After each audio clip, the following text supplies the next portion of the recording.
రేఖా, బర్ఖా మరియు మాల ముగ్గురు పక్క ఊర్లో ఎగ్జిబిషన్కి వెళ్లారు. దారిలో వాళ్ళకి బాగా దాహం అనిపించి పక్కనే ఉన్న పొలం గట్టు దగ్గర ఆగారు. నాకక్కడేదో కనిపిస్తుంది. నుయ్యిగాని చెరువుగాని అక్కడుందని నాకనిపిస్తుంది. పద వెళ్ళి చూద్దాం. ముగ్గురు ఆ పొలంలోకి వెళ్తారు. అక్కడొక నుయ్యుంది. ముగ్గురు అక్కడి నుండి నీళ్లు తాగుదామనుకుండగా సడన్ గా ఎవరో నొప్పులు పడుతున్న సౌండ్ వినిపిస్తుంది. నాకు కొంచెం నీళ్లు పట్టించండి. నేను నుయ్యిలోంచి నీళ్లు తీయలేను, ఎందుకంటే నేను గర్భవతిని. నా భర్త భోజనం వెతుక్కొని వెళ్ళాడు. అతను వెళ్ళి చాలా సమయం అయింది. లేకపోతే అతనే నుయ్యి నుండి నీళ్లు తీసి నాకిచ్చేవాడు. అరే, నీ ఒళ్ళు నువ్వే చూసుకోలేనప్పుడు గర్భవతి ఎందుకయ్యావు? ఎంత పొట్టేసుకుని కూర్చున్నావో చూడు. అదే కదా, నీ పనులు నీకే చాతకాలైనప్పుడు గర్భవతి ఎందుకయ్యావు? రేఖ అక్క, బర్ఖా అక్క, నాకైతే నవ్వు వస్తుంది. ఇంత పెద్ద పొట్టేసుకుని ఎవరుండగలరు? నేను మాత్రం ఎప్పుడూ గర్భవతిని కాను. నేనైతే ఇంత పెద్ద పొట్ట మరియు అలాంటి ఒళ్ళు వేసుకుని ఉండలేను. పదక్క, మనం నీళ్లు తాగి వెళ్దాం. ఈవిని పట్టించుకుంటే ఏమవుతుంది? ఆ పద వెళ్దాం. మనం ఏమైనా ఈవిడ పని మనుషులమా? ఈవిడికి ఫస్ట్ నీళ్ళు ఇవ్వడానికి మనం ఫస్ట్ నీళ్లు తాగుదాం. మనకు చాలా దాహంగా ఉంది కదా. ఆమె నొప్పితో విలవెల్లాడుతుంది. ఆమెకు దాహంగా కూడా ఉంది. కాని ముగ్గురు అక్కచెల్లెలు ఆమెకు సహాయం చేయలేదు. ఆమె భర్త ఒక ఋషి. అప్పుడే అతను అక్కడికి వస్తారు. అతను ఆమె వైపే వెళ్తారు. జాగ్రత్త! ఆ నుయ్యి నుంచి ఒక్క చుక్క తాగినా మీరందరూ నా భార్యని వేళాకోళం చేశారు. కష్టంలో ఉన్నా సహాయం చేయలేదు. ఒక నిండు గర్భవతి బాధలో ఉంటే పట్టించుకోలేదు. కొంచెం కూడా జాలనిపించలేదా? మీ ముగ్గురిని నేను శపిస్తున్నాను. మీ ముగ్గురు ఇప్పటికిప్పుడే గర్భవతులవుతారు. అప్పుడే మీకు తెలిసి వస్తది ఒక గర్భవతి ఎన్ని నొప్పులు భరిస్తుందో. ఆ ఋషి కోపంలో ఆ ముగ్గురు అక్కచెల్లెల్ని శపిస్తాడు. ముగ్గురు ఏడుస్తూ ఇంటికి వస్తారు మరియు జరిగిందంతా అన్న మహేంద్రకు చెప్తారు. మహేందర్ ఆ ఋషి మరియు అతని భార్యను వెతుకుతాడు. కాని అక్కడ వారి కుటీరం కనిపించదు. వారిద్దరూ అసలు ఎక్కడికి వెళ్ళిపోయారు? మహేందర్ తన చెల్లెళ్లతో ఇంటికి వస్తాడు. మహేందర్ ముగ్గురు చెల్లెళ్ళు కూడా గర్భవతులవుతారు. వారి గర్భావస్థను చూసి ఊర్లో వారందరూ చీచీ అండం మొదలుపెట్టారు. మహేందర్ ముగ్గురు చెల్లెళ్ళు కూడా చాలా చాలా ఏడ్చేవారు. దేవుడా, నేనేం చేయను? ఈ ముగ్గురికి నిశ్చితార్థం కూడా అయిపోయింది. వాళ్ళ అత్తగారింటి వాళ్ళకి తెలిస్తే నేనేం సమాధానం ఇవ్వగలను? నా ముగ్గురు చెల్లెళ్ళు పెళ్లి కాకుండా గర్భవతులు ఎలా అయ్యారని అసలు ఎవరు నమ్ముతారు?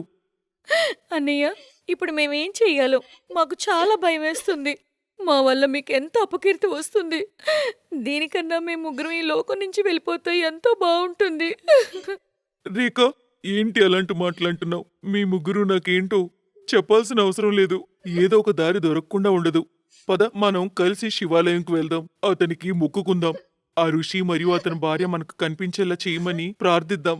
మహేందర్ ముగ్గురు చెల్లెలతో శివుడి గుడికి వెళ్లి అక్కడ ప్రార్థిస్తాడు. గుళ్ళో కూర్చున్న అక్కడే ఆ ముగ్గురి దృష్టి ఆ ఋషి మరియు అతని భార్య మీద పడుతుంది. అన్నయ్య, అక్కడ చూడు, ఆ ఋషి మరియు అతని భార్య అక్కడ కూర్చున్నారు. శివయ్య మన మాట విన్నాడన్నయ్య. మనకి ఆ ఋషి అతని భార్య దొరికారు. పద రేఖ అక్క, బర్ఖా అక్క, క్షమించమని అతన్ని అడుగుదాం. ఓం నమ శివాయ. మీరు ఆ ఋషి మరియు అతని భార్య జాడ చూపించారు. మీకెప్పుడూ సేవ చేసుకుంటాను. ముగ్గురు రండి, త్వరగా క్షమించమని అడగండి. పదండి. మహేందర్ తన ముగ్గురు చెల్లెలతోటి అక్కడికి వెళ్లి తల వంచి క్షమాపణ చెప్తాడు. ఓ ఋషిముని, నా ముగ్గురు చెల్లెలు తప్పు చేశారు. ఏదో అమాయకత్వంలో అలా చేశారు. వాళ్ళని క్షమించండి ఋషిముని. ఓహో, నువ్వు ఈ ముగ్గురిని సమర్థించడానికి ఇక్కడికి వచ్చావా? వెళ్ళు, నేను క్షమించను. లేదు లేదు లేదు లేదు, అలా అనకండి. మనం ఆ ఈశ్వరుడి గుడిలో ఉన్నాం. మరియు మీకు తెలిసిందే కదా శివయ్యకి ఎంత సానుభూతో. ఆయన ఎలాంటి వాళ్ళనైనా క్షమిస్తాడు. మీరు కూడా శివభక్తులే కదా. నా చెల్లెల్ని క్షమించండి. సరేలే, మీ ముగ్గురు చెల్లెల్ని నేను క్షమిస్తాను. కానీ నువ్వు ఒక షరతు ఒప్పుకోవాలి. చెప్పండి, మీ షరతులన్నీ నేను ఒప్పుకుంటాను. సరే, నా శాపాన్ని నేను వెనక్కి తీసుకుంటున్నాను. కానీ నీ చెల్లెల కోసం నువ్వొక బలివ్వాలి. నువ్వు జీవితాంతం పెళ్ళే చేసుకోవు, బ్రహ్మచారినిగా ఉండిపోవాలి. చెప్పు, నువ్వు చేయడానికి సిద్ధంగా ఉన్నావా? నేను ఈ షరతును ఒప్పుకుంటున్నాను. లేదు, అలా వీల్లేదు. మా అన్న మా కోసం జీవితాంతం పెళ్లి లేకుండా ఉంటే మేము కూడా ఈ జన్మలో పెళ్లి చేసుకోము. మేం ముగ్గురం మా ప్రాణాలనిస్తాం. అయ్యా ఋషి మహారాజా, మీరు గాని ఇలాంటి షరతులు పెడితే మేం ముగ్గురం అసలు జీవించే ఉండము. ఆ అన్న చెల్లెళ్ళ ప్రేమను చూసి ఋషి మనకి దయ కలిగింది మరియు అతని శాపం వెనక్కి తీసుకున్నారు. కానీ గుర్తుపెట్టుకోండి, ఈ రోజు తర్వాత ఎప్పుడు కూడా ఎవరైనా కష్టంలో ఉంటే వాళ్ళని వేళాకోళం మాత్రం చేయకండి. మహేందర్ ముగ్గురు చెల్లెళ్ళు కూడా అలా ఎప్పుడు చేయమని వాగ్దానం చేస్తారు. అయితే ముగ్గురు ముందు ఎలా ఉన్నారో అలా మారిపోతారు. మరియు మహేందర్ తన ముగ్గురు చెల్లెల్ని తీసుకుని సంతోషంగా ఇంటికి తిరిగి వస్తాడు.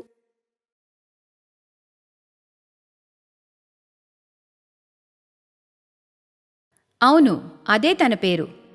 ఆ పేరు తనకి ఎందుకు వచ్చింది, ఎవరు పెట్టారు అనేది ఎవ్వరికీ తెలీదు. కొంతమంది తనకి ఆ పేరు తన రంగు కారణంగా పెట్టారని, ఎందుకంటే తన రంగు కూడా అచ్చం తన పేరులాగే నలుపు. తన తల్లిదండ్రుల సంగతి ఏమీ తెలీదు, ఎందుకంటే తను చాలా కాలం క్రితం కూరగాయలమ్మే మీనాకి రాత్రి ఇంటికి వెళ్లే దారిలో ఏడుస్తూ కనపడింది.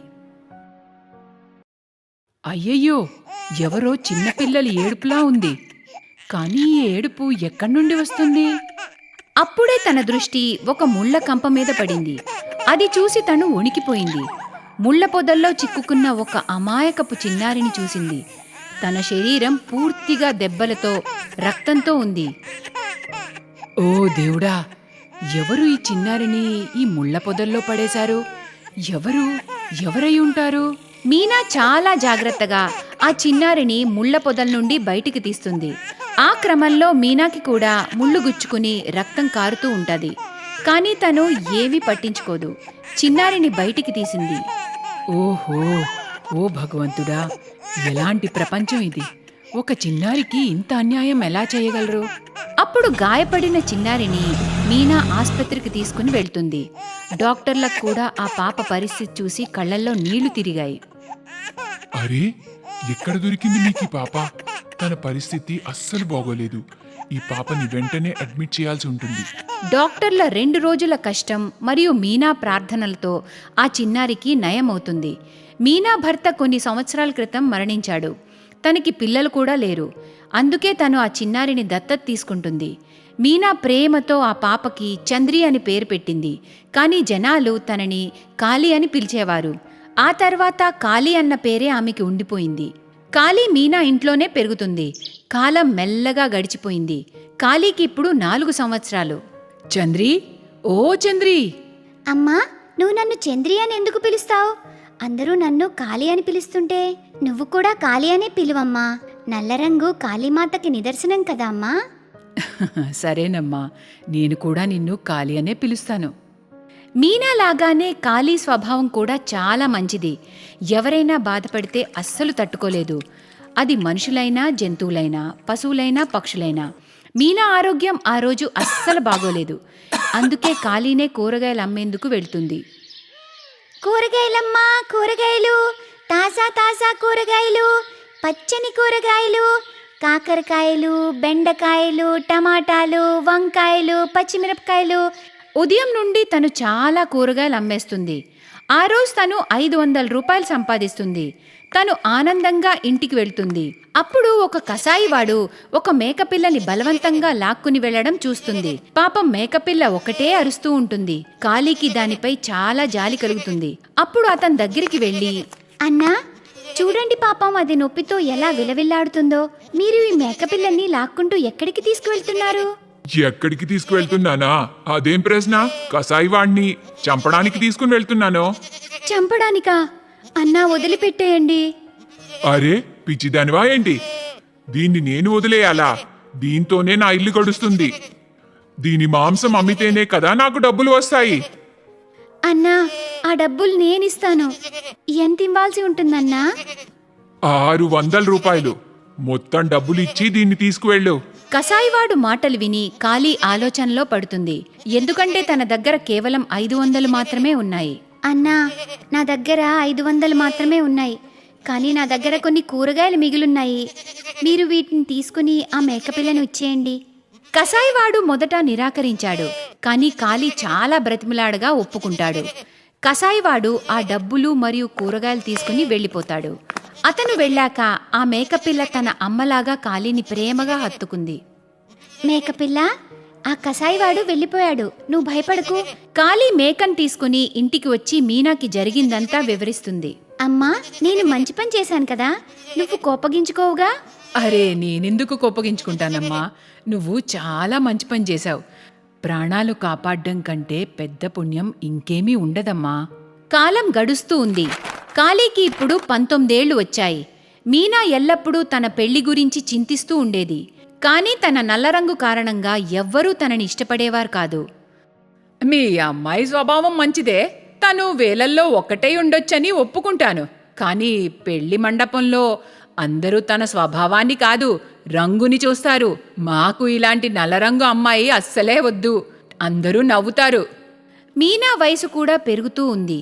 ఇంకా తల్లి భయం కూడా. ఆ చింత వలన తను చాలా అనారోగ్యం పాలైంది. తను రోజంతా కాళీ గురించే ఆలోచిస్తూ ఉండేది. అమ్మా, నువ్వు మందులేసుకో. నువ్వు మందులు వేసుకోకపోతే ఎలా తగ్గుతుందమ్మా? కాళీ, నా జబ్బు మందులతో కాదు, నిన్ను పెళ్లి కూతురుగా చూస్తే బాగవుతుందమ్మా. తన కూతురికి ఏం తక్కువ అనేది మీనాకి అసలు అర్థం కాదు.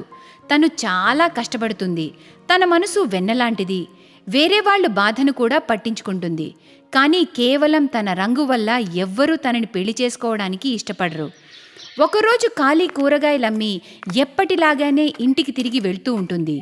అప్పుడే అక్కడ ఒక బ్రిడ్జ్ మీద ఒక యువకుడు నించుని ఉండడం చూస్తుంది. అతను నదిలో దూకపోతాడు. అరే, ఈ అబ్బాయి నదిలో దూకుతున్నాడు అనుకుంటా. సార్, సార్, అలా చేయకండి సార్. కాళీ అరుస్తూ ఆ అబ్బాయి వైపు పరిగెడుతుంది. కానీ ఆలోపే అతను నదిలోకి దూకేస్తాడు. కాళీ కూడా ఆ అబ్బాయితో పాటు దూకేసి అతన్ని కాపాడి ఒడ్డుకు తీసుకొస్తుంది. కానీ ఆదిత్య అనే ఆ అబ్బాయికి తను ప్రాణాలు కాపాడడం అస్సలిష్టం లేదు. తిరిగి కోపంతో, అరే అరే, ఎందుకు నన్ను కాపాడావు? నేను చచ్చిపోదామనుకున్నాను. సార్, జీవితం ఒక్కసారే వస్తుంది. దాన్ని ఇలా ముగించకూడదు. నీకు తెలుసా, అసలు నీకు తెలుసా నేను ఎందుకు చావాలనుకున్నానో? లేదు సార్, నాకెలా తెలుస్తుంది? బిజినెస్లో నేను కోట్లు నష్టపోయాను. కోట్లు. అంత నాశనం అయిపోయింది. అయితే మీరు చనిపోతే బిజినెస్లో లాభాలు వస్తాయా? సరే సార్, మీరు చనిపోతే మీ తల్లిదండ్రుల పరిస్థితి ఏంటి? ఎప్పుడైనా ఆలోచించారా అది? అందరూ ఎంత కష్టపడి ప్రేమతో వాళ్ళ పిల్లల్ని పెంచుతారో మీకు తెలుసా? ఆదిత్య కాళీ మాటలు శ్రద్ధగా వింటూ ఉంటాడు. సార్, జీవితంలో కష్టాలు సుఖాలు వస్తూనే ఉంటాయి. ఎప్పుడైనా పడిపోతే మళ్ళీ లేవాలి. కానీ పడిపోయాక లేచే ప్రయత్నం చేయకపోతే జీవితంలో మజా ఎలా వస్తుంది మరి? మీకు తెలుసా, నా చిన్నప్పుడు నేను మా అమ్మకి ముళ్ళ పొదల్లో దొరికాను. నా తల్లిదండ్రులు నాతో ఎందుకలా చేశారో నాకు తెలీదు. కానీ నన్ను పెంచిన అమ్మ నన్ను కాపాడి తీసుకొచ్చింది. తను అనుకుంటే నన్ను అలానే వదిలేసి ఉండొచ్చు. ఆ పరిస్థితిలో నేను చనిపోయి ఉండొచ్చు కూడా. కానీ నన్ను అమ్మ కాపాడింది. తను ప్రతిరోజు ఒకటే చెప్తుంది, జీవితం గెలిచే ప్రయాణం కానీ ఓడిపోయేది కాదని. చూడు, నేను నీలాగా కూరగాయలు అమ్ముకునేవాణ్ణి కాదు. కోట్లల్లో ఉంటాయి నా వ్యాపారాలు. అవి రాత్రికి రాత్రే సాల్వ్ అయ్యే ప్రాబ్లమ్స్ కావు. కొన్ని సంవత్సరాలు పడతాయి నాకు. అయినా ఏం జరుగుతుందో తెలీదు. అంటే ఆట మొదలు పెట్టకుండానే ఓటమిని ఒప్పుకుంటున్నారా? ముందు ఆడి చూడండి, ఆ తర్వాత ఏం జరుగుతుందో. కాళీ మాటలు ఆదిత్యపై మ్యాజిక్లా పనిచేస్తాయి. అతను ఇంటికి తిరిగి వెళ్ళి అతను శ్రద్ధగా తన బిజినెస్ని సరిచేయడానికి ప్రయత్నిస్తాడు. అతనికి మెల్లమెల్లగా ఎక్కడ తప్పు జరుగుతుందో అర్థమవుతుంది. ఇంకా నమ్మండి, 6 నెలల్లోనే అతను మళ్ళీ అతని వ్యాపారాన్ని సరిచేసి నిలబెడతాడు. అంతేకాదు, అతను కాళీ అనే పేరుతో ఒక బట్టల బ్రాండ్ లాంచ్ చేస్తాడు. ఆదిత్య సార్, ఎవరిని చూసినా మన బ్రాండ్ గురించే మాట్లాడుకుంటున్నారు. ప్రతి స్టేట్లో మన బ్రాండ్ అవుట్లెట్స్ని ఓపెన్ చేద్దాం అనుకుంటున్నారు. ఇది ఒక అద్భుతం సార్. Congrats sir. తన మేనేజర్ మాటలు విని ఆదిత్య చాలా ఆనందిస్తాడు. అతను కాళీ అన్న ఒక్కొక్క మాట గుర్తు చేసుకుంటూ ఉంటాడు. అంటే ఆట మొదలు పెట్టకుండానే ఓటమిని ఒప్పుకుంటున్నారా? ముందు ఆడి చూడండి, ఆ తర్వాత ఏం జరుగుతుందో. ఆదిత్య ఇవాళ బ్రతికున్నాడంటే అది కాళీ వల్లనే. ఇంత సంపాదించడం కూడా తన వల్లనే. అతను కాళీని వెతకడం మొదలు పెడతాడు. వెతుకుతూ వెతుకుతూ తన ఇంటి వరకు చేరుకుంటాడు. ఆ సమయంలో కాళీ తన తల్లితో మాట్లాడుతూ ఉంది. ప్రతిరోజులాగానే వాళ్ళ అమ్మ తన పెళ్లి గురించే మాట్లాడుతూ ఉంటుంది. ఆదిత్య అంతా వింటాడు. కాళీ, అరే సార్, మీరా? మీరు మా ఇంటికి? మా ఇల్లు మీకెలా తెలుసు? మనసు పెట్టి చేస్తే అసంభవం ఏదీ ఉండదు. మీ బిజినెస్ ఎలా నడుస్తుంది సార్? చాలా బాగా నడుస్తుంది. చాలా చాలా బాగా. ఇంత బాగా నా బిజినెస్ మునుపెన్నడూ జరగలేదు. ఇదంతా నీ వల్లనే కాళీ. నా వల్ల? ఏంటి సార్, నేనేం చేశాను? నువ్వు మాయ చేశావు. మాయ. నువ్వు నా ప్రాణం కాపాడి చాలా పెద్ద సహాయం చేశావు. నువ్వు నాకు ఇంకొక సహాయం చేయగలవా కాళీ? చెప్పండి సార్, ఏం చేయాలి? కాళీ అన్నీ చేయగలదు. కాళీ, నువ్వు నన్ను పెళ్లి చేసుకుంటావా? ఆదిత్య మాటలు విని కాళీ సిగ్గుపడుతుంది. కాళీ తల్లి మీనా ఇదంతా నమ్మలేకపోతుంది. కాళీ కోసం ఇంత మంచి సంబంధం ఇలా వస్తుందని మీనా అస్సలు అనుకోలేదు. కొద్ది రోజుల తర్వాత ఆదిత్య మరియు కాళీ పెళ్లి జరిగే రోజొస్తుంది. మీనా తన కూతుర్ని పెళ్లి కూతురుగా చూసి చాలా ఆనందించింది. ఆ రోజు తన కన్న కలలు నిజమవుతాయి. ఆ తర్వాత అందరూ చాలా సంతోషంగా ఉంటారు. Thanks for watching.